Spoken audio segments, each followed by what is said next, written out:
Olá, meus amores, tudo bem com vocês? Espero que vocês estejam super bem. O tema da nossa aula de hoje é o Brasil República.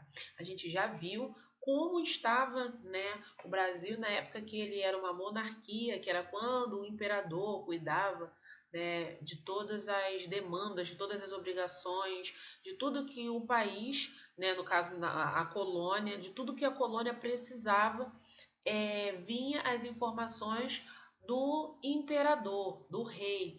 Então agora, eles acabaram vendo essa necessidade da colônia não ser mais uma colônia, da colônia se transformar em um país, da monarquia ser derrubada e ser instaurada a república. A gente viu que lá na monarquia, o rei atual Dom João precisou ter retornado para Portugal, aí ele deixou o filho dele, Dom Pedro, que foi aclamado Dom Pedro I, mas Dom Pedro I precisou também retornar para Portugal. Antes dele retornar para Portugal, ele proclamou a independência do Brasil, voltou para Portugal, deixando seu filho, Pedro de Alcântara. Na época ele só tinha 5 anos, então ele não podia comandar, o Brasil. Então houve aquele período das regências, e no período das regências eles acabaram antecipando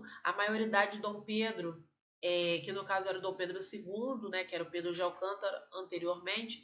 Eles anteciparam a maioridade dele para 14, entre 14 e 15 anos de idade, então foi antecipado. Então assim, o Brasil estava uma desordem. Então, eles acreditavam que transformando o Brasil em uma república mudaria. Vamos ver quais foram as causas que levaram o Brasil, a se tornar uma república.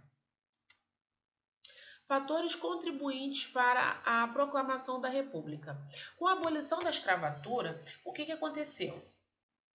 Não podia mais obrigar as pessoas a trabalhar. Então, se você queria que a pessoa trabalhasse, você tinha que pagar. Então, os fazendeiros eles não estavam, preparados para essa mudança repentina. Então, os fazendeiros que tinham os escravos, eles não podiam mais trabalhar como escravos, eles tinham que trabalhar como trabalhadores. Então, isso causou uma insatisfação nos fazendeiros, que acabou sendo um dos fatores contribuintes para querer que proclamassem a República.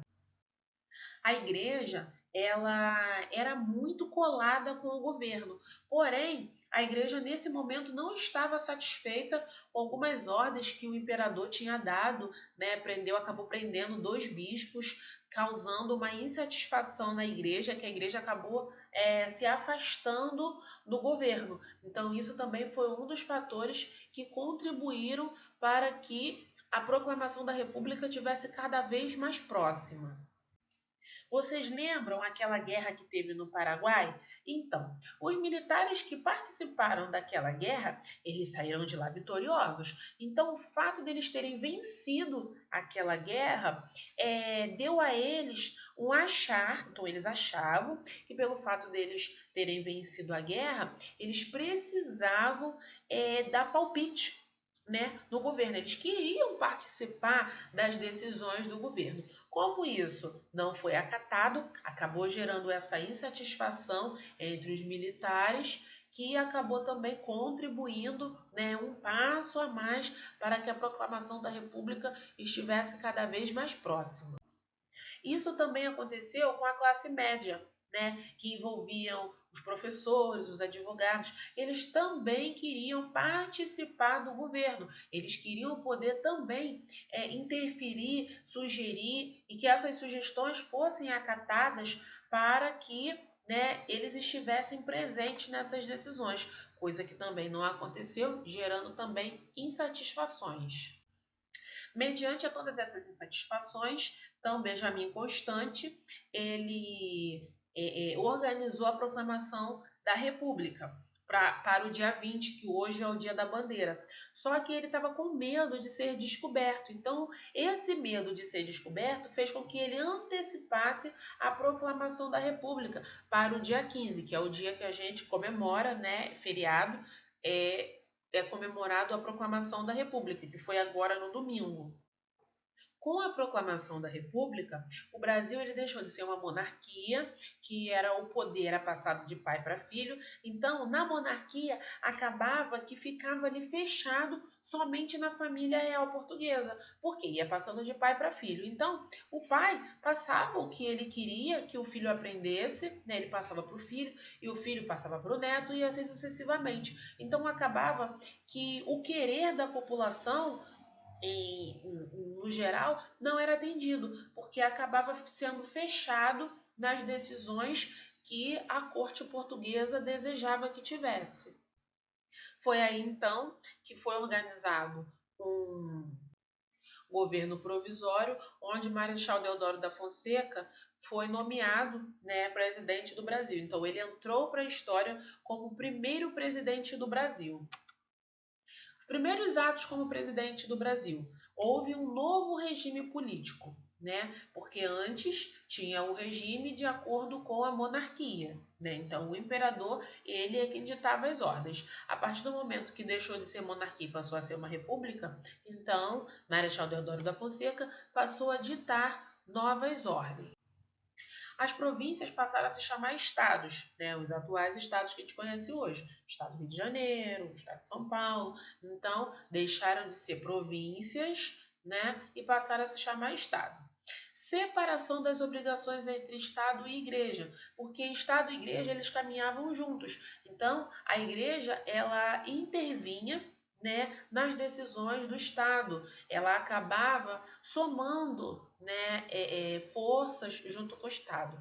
Mas aí, no caso, nas províncias, né, na colônia, a igreja que participava junto com o governo. A partir do momento que houve a proclamação da República, então houve essa separação e precisou ser elaborada uma nova Constituição. Lembra lá quando Dom Pedro I ele fez a Constituição? Ele reuniu somente as pessoas que ele queria para que a Constituição tivesse ao agrado deles, entrasse na Constituição somente aquilo que eles queriam. Então, com esse novo modelo de governo que era a República, acabou sendo necessário fazer uma nova Constituição. Nesse modelo novo, tiveram, né, alguns símbolos que foram inseridos, né, ao longo do tempo no Brasil República. Vamos ver os símbolos nacionais. Um dos símbolos é a bandeira nacional. A bandeira nacional, ela, hoje em dia, ela é utilizada de forma em várias vezes inadequada. Na delegacia da 64, que fica em Éden, São Mateus? Não, ali é São Mateus. Então, aqui na parte de baixo da nossa escola. Então, a bandeira ali, ela está totalmente destruída e isso não pode, principalmente por ele ser um órgão público. A bandeira ela tem que estar limpa, ela não pode estar amarrotada. Em caso de luto, ela tem que estar meio mastro. Então vamos supor, morreu alguém importante lá na delegacia, então a delegacia está de luto, então ela precisa estar meio mastro. Então tem todos os requisitos para serem seguidos, né, para cuidarem da bandeira nacional. Bandeira nacional que a gente vê em estampa de blusa, copos, essas coisas todas, né? No princípio, tudo isso não poderia ser utilizado. Com o tempo, foi virando algo banal. Então, as pessoas começaram a fazer, né, a torto e a direito. Porém, no princípio, não podia. Como eu falei sobre o hasteamento da bandeira, né? A bandeira ela deve ser tida, né, como um símbolo nacional, tem que ser cuidada com reverência. Falei em relação, né, ao hasteamento, né, que é o levantar da bandeira, né, adequadamente. O hino nacional ele não deve ser utilizado, não se deve trocar o ritmo do hino nacional. Só que a gente já viu, né, hino nacional em forma de funk, em forma de pagode, em forma de samba, em forma de rap. Mas isso de início, né, com as regras iniciais, isso era proibido. Com o passar do tempo foi acontecendo e foram fechando os olhos para isso que estava acontecendo.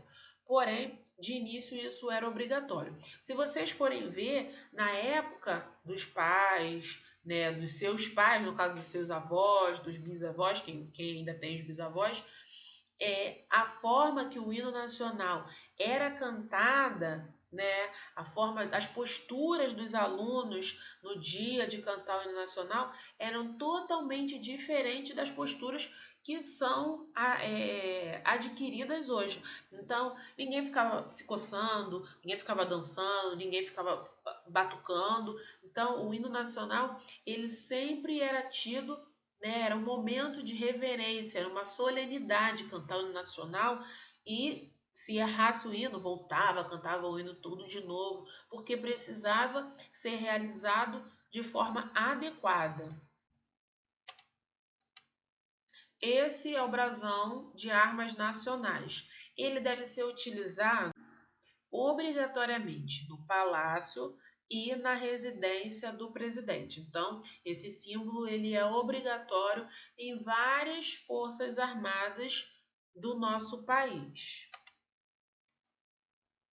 O selo nacional, ele é como se fosse um carimbo nacional que deve ser utilizado nos documentos para autenticar atos do governo. Então, coisas que o governo, né, autorizou, precisa vir com o selo nacional, ok? Então, essas foram medidas que foram sendo tomadas após o Brasil ter se tornado uma república. Então, todos esses selos, né, todos esses símbolos, eles foram aderidos, foram adquiridos depois que o Brasil se tornou uma república, ok? República é quando o presidente é uma pessoa escolhida pelo povo. Anteriormente era uma monarquia, onde o poder passava de pai para filho, independente da população gostar ou não, ok?